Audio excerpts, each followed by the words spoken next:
Geno Smith is about to have his second bounce back of his career, and it's about to happen in the Big Apple. I'll tell you why I feel that way.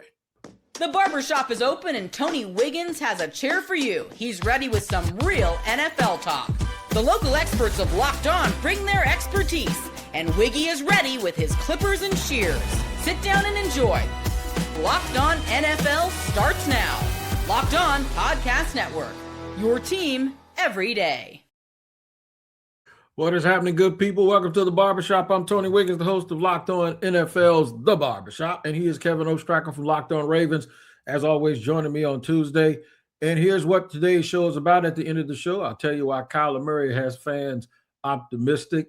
There's a little angle to that, by the way. The Deshaun Watson fallout in Cleveland is real. People saying they ain't going to buy tickets. And Geno Smith looks to bounce back. Kevin Oestreicher, there was a time when people wanted to run Geno Smith out of town. In fact, there were two times that people wanted to run Geno Smith out of town. One was his last stop in Seattle.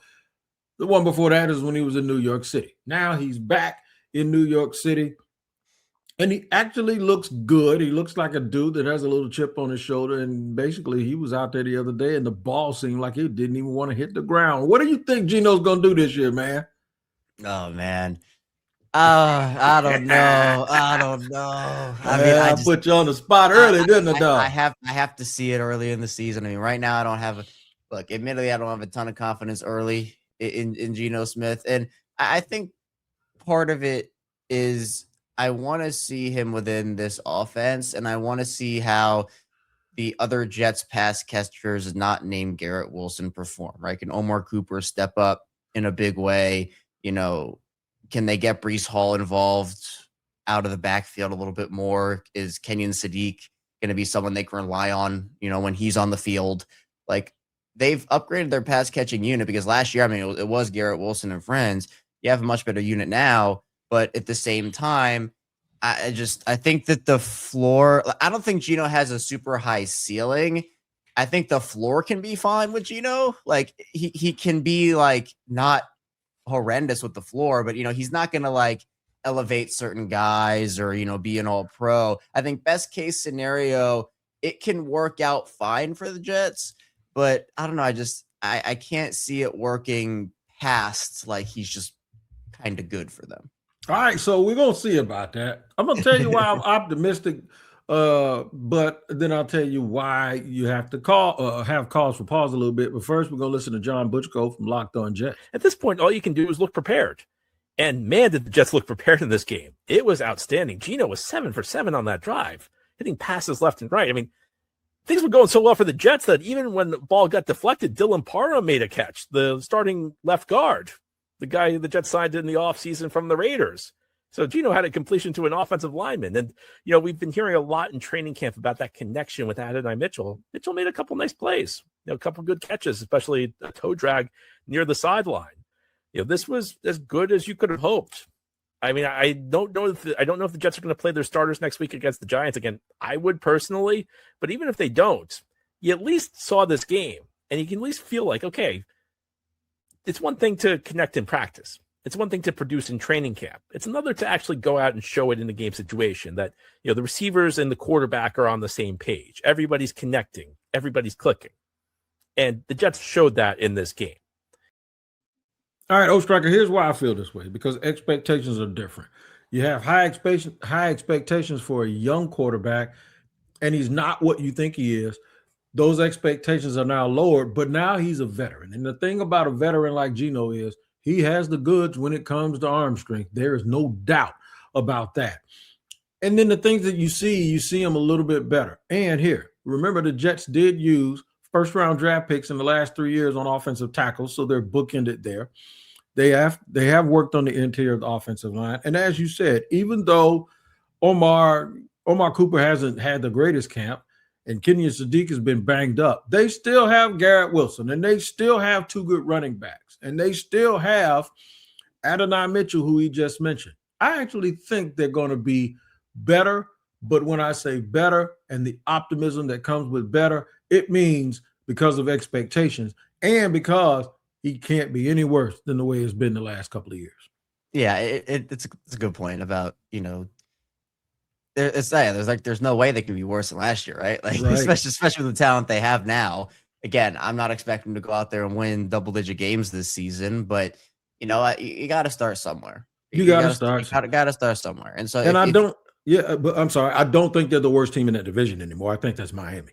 Yeah, I agree with you on that. I don't know.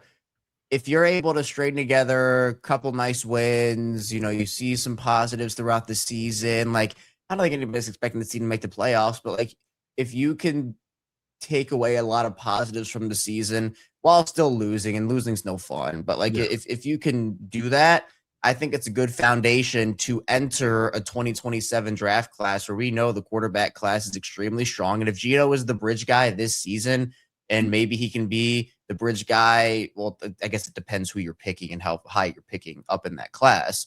But if Geno could maybe stick around as like the backup next season, if you know you pick one of the top quarterbacks, if you're picking top 3 in that draft, I think that this has the potential to be like, hey, Geno can quarterback you this year. He's not going to win you a ton of games, but he can be a solid veteran, and then next year can be a solid vet to whatever rookie you bring in.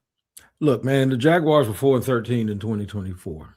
They were 13-4 in 2025, so I ain't counting anybody out. But what I will tell you is, at some point, when they keep drafting high, and then you turn and look at the player, is Garrett Wilson good? Yes.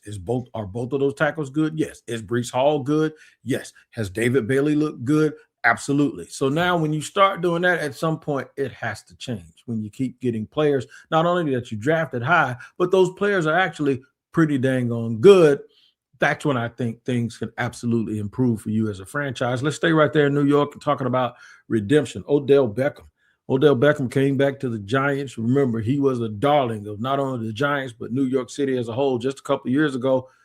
He may be hanging on by a thread, though, and maybe on the bubble. And Patricia Traynor from Locked On Giants said that's no reason to keep Odell around. I think a lot of people have that sentimental feeling about him, that, you know, it would be a nice story for him to come back and finish his career as a Giant and maybe go out as a winner. And I get that, you know, from a human perspective. I also, you know, understand and I appreciate Odell for wanting to come in here and show his son about not giving up, about working hard and everything. But last I checked, building a roster based on, you know, sentimental feelings and whatnot, not the best way to build a roster. So Odell, I think, has one final chance, that being against the Jets, to really make his case. So far, I still think he's on the bubble. Listen, man, Odell Beckham is on a team that desperately needs wide receiver play. They have Malik Neighbors, who's coming back from injury. He's a full go now. If he can't make it there, he can't make it anywhere, and it's time to hang it up. Yeah, I mean, you know, the Giants right now have a lot of different receiving options that are kind of just like, okay, you know, like obviously Malik Neighbors is awesome, but you know, you have like Darius Slayton and Braxton Berrios, and they drafted Malachi Fields, and Calvin Austin is over there now. Like, it's not anybody's that like pops off the page and wows you, but it feels like, you know, when you look at the Giants roster right now, they have 6 wide receivers not named Odell Beckham that are practically probably locks for the roster. And so the Giants would have to keep a 7th guy to fit Odell in there. And yeah, I mean, it's cool to see him back in a Giants uniform. Like, obviously he was with John Harbaugh in Baltimore in 2023. Like, there are connections there with Odell, but I mean, Patricia's right. You know, it is a business. And if you build the roster based off of sentimental and relationships, and that's something John Harbaugh does value. John Harbaugh values relationships, and, you know, like there's a saying with both Harbaughs, which is like, if you're in with a Harbaugh, you have a job for life. Like that's part of it. So wouldn't shock me if Odell makes this roster and they do keep 7 receivers. But, you know, if he doesn't have a good performance in this week 3 preseason game and just goes out there and doesn't really do a bunch, I mean, can you justify keeping him over an extra D lineman that you would need, or an extra O lineman that you would need, or something along those lines? So it's all stuff to consider. But, you know, I definitely don't think Odell's a lock for the roster for sure. I don't either. I don't think he's a lock, and it would be the end of a story that I hope turned out a little bit different. There's a lot of people in Cleveland that hope the story that they're watching right now would have turned out a little bit different than Deshaun Watson would not have been their quarterback, named their starter. Too bad he was, and we'll discuss that, break down the fallout of that, and talk about the ugly Tennessee Titans also here on Locked On NFL.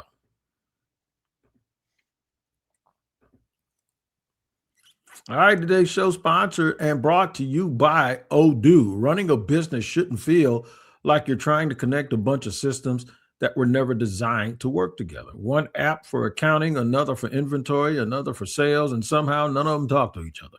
That's where Odoo comes in. Odoo is an all-in-one business management software that brings every part of your business together in one powerful platform. From sales and accounting to inventory and marketing, everything works in one place. Odoo is a platform to manage, grow, and scale your business. It feels like platinum because it's worth a lot. That's right. The best organizations know that success isn't just about talent. It's about having everyone work toward the same goal. And that's true in sports, just like in business. Just imagine if your back end of your defense wasn't paying attention to what was going on in front of them. Then you'd have people running around all over the place and people scoring touchdowns. And that is not a good thing. This is why Odoo is very important, because great organizations win because operations matter. And that's why you should get Odoo. Try for free at odoo.com/lockedon. That's ODOO.com/lockedon.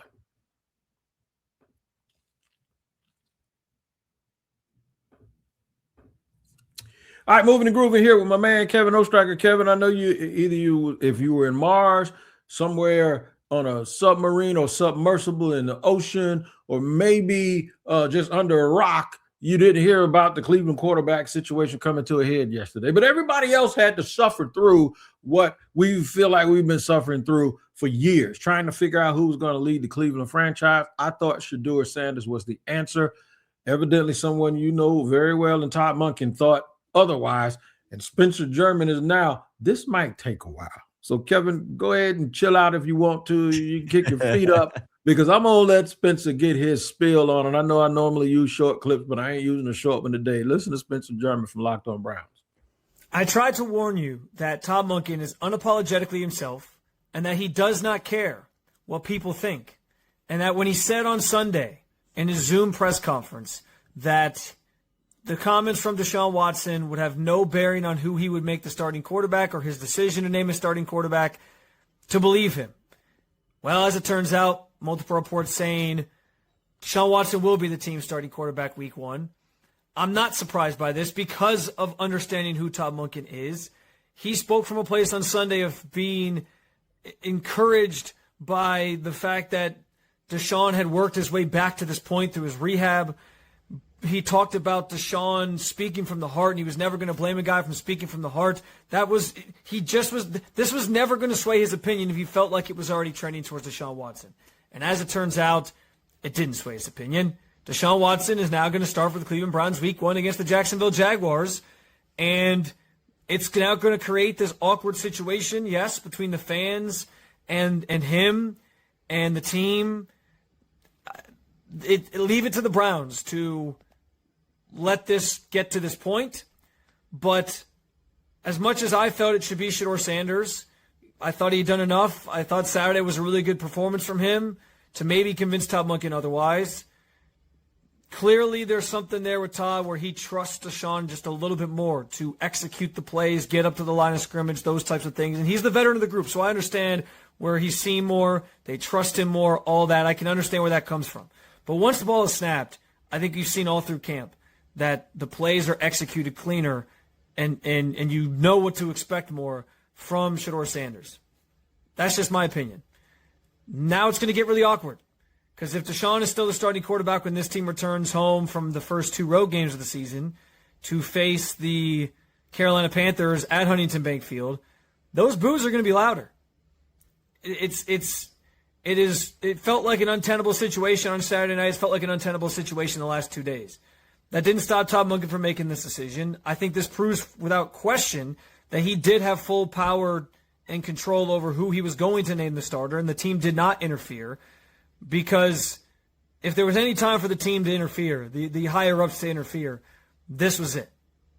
We'll certainly talk about it. We're going to hear from Todd on Monday afternoon, and I'll have a new episode of the Locked On Browns podcast for you then. Talk to you soon.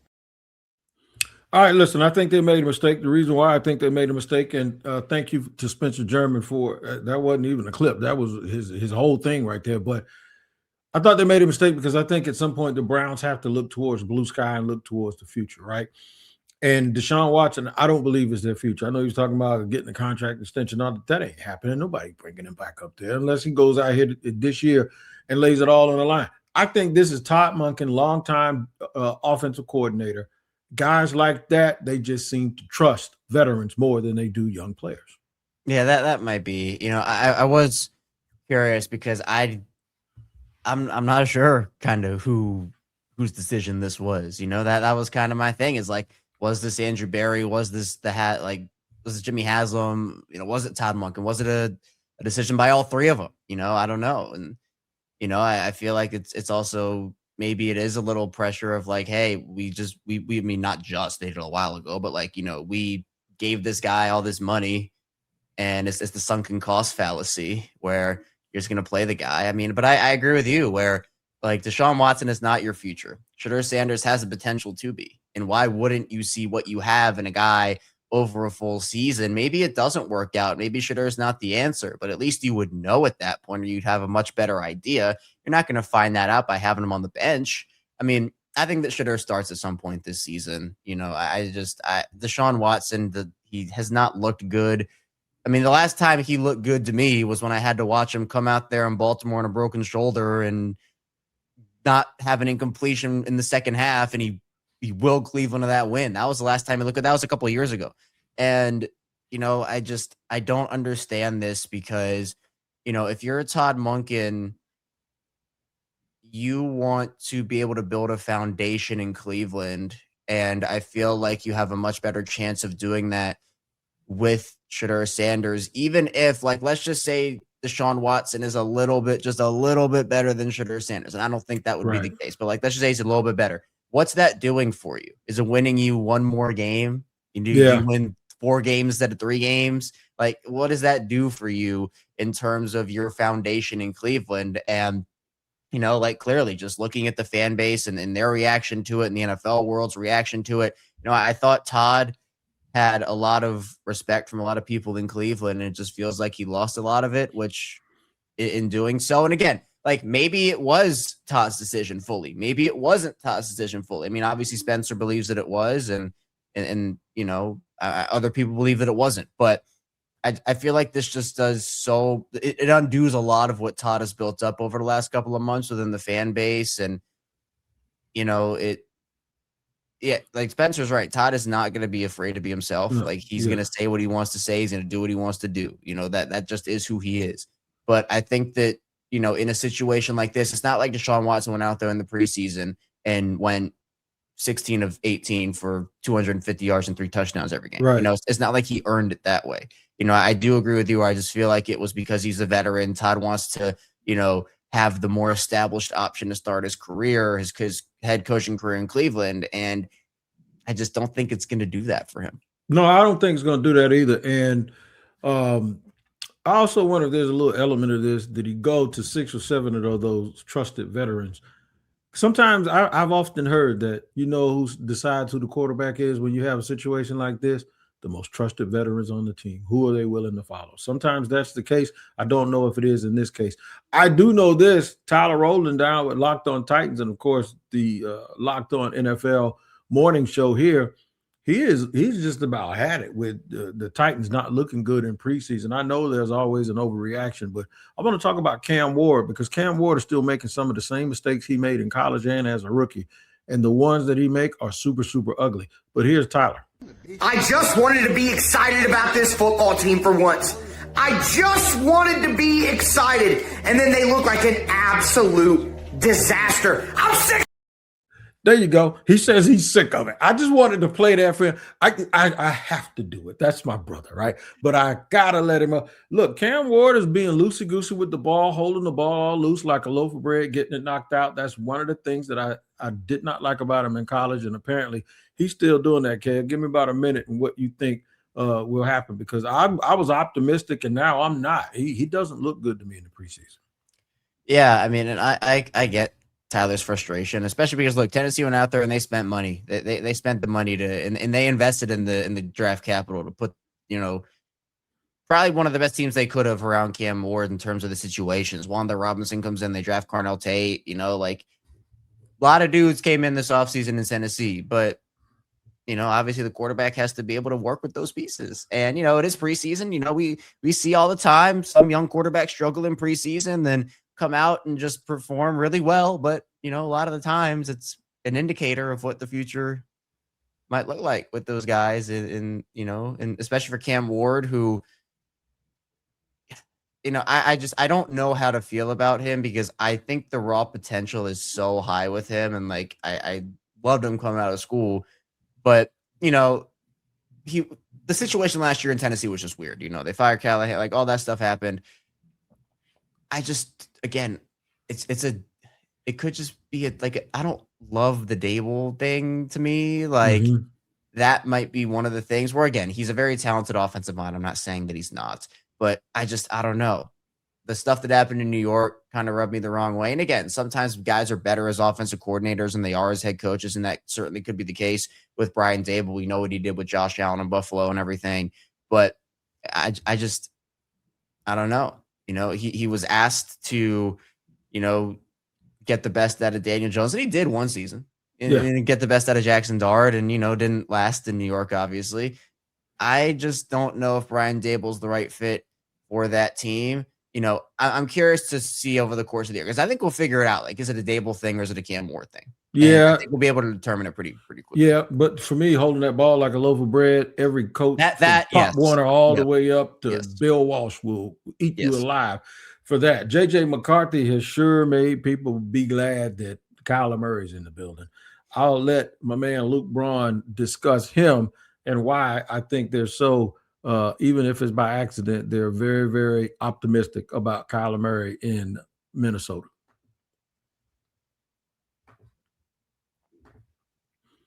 All right, today's show sponsored and brought to you by Indeed. When workplace chaos hits and you need the right hire, Indeed sponsored jobs helps connect employees with candidates who match specific needs like skills, certifications, and locations. So time gets spent searching and more time gets spent, less time gets spent searching and more time gets spent finding the right fit. People are finding quality hires on Indeed right now. In the minute it takes me to read this, companies like yours have made 27 hires on Indeed, according to Indeed data worldwide.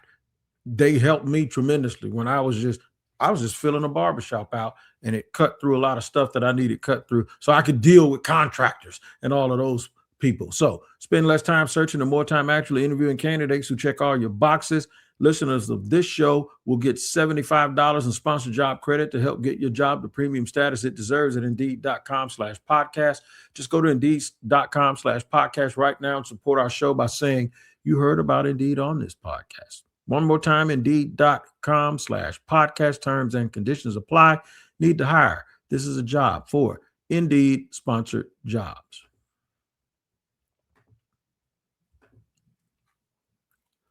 All right, let's get down the stretch here and take it on home for this Tuesday.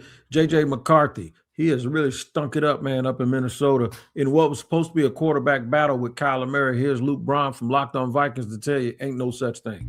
JJ McCarthy struggled in an alarming way as the Vikings lose 13-3 in their second preseason game. Score doesn't matter, but how the young guys played did. And JJ McCarthy seems to get worse every week in the stuff that we point out as the reasons for his struggle. Passes get higher, his process gets more messed up, he takes longer in the pocket, there are still pre-snap issues. It's getting to a point where it's difficult to see the path where this is salvaged. But on the other side of the ball, the young players like Caleb Banks and Dominique Orange and Jake Golday all continue to make plays, and the Vikings defense completely suffocated the Ravens until the second half, and all the threes were in, and that's when all the scoring happened.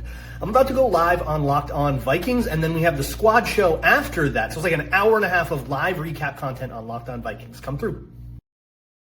Yeah, come through. That's what Kyler Murray better do for the Vikings. Well, Justin Jefferson and people are going to be really, really upset this year. Kevin, I think it is about over for J.J. McCarthy. Maybe not even just with the Vikings, but in the league, period.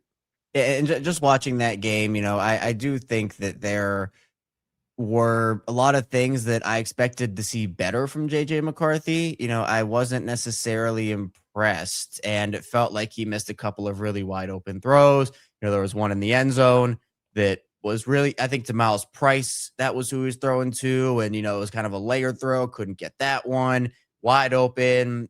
You can see why the Vikings wanted to sign Kyler Murray, because they're like, we don't know about this JJ McCarthy guy right now. And, with the injury he suffered at the start of his rookie season and kind of having to deal with that, it's been a tough go for McCarthy, but this is a results-driven league, unfortunately, and circumstances only matter so much when it comes to that type of stuff. And McCarthy's healthy, and he's just not performing the way that Baltimore, or that Minnesota needed him to against Baltimore, and just against other teams in general. So it makes a lot more sense for them to go with. I'm not surprised Kyler won that job. I'm surprised they called it so early, but now that you kind of see the film and you watch him play, it's kind of like, okay, there's a lot more work that needs to be done with JJ McCarthy, and the Vikings just do not have that time right now. They have a roster with Justin Jefferson, Jordan Addison, they signed Jawan Jennings, they have TJ Hawkinson, they have a lot of dudes, and if you can't make it work with those guys, the Vikings did everything they could to make sure that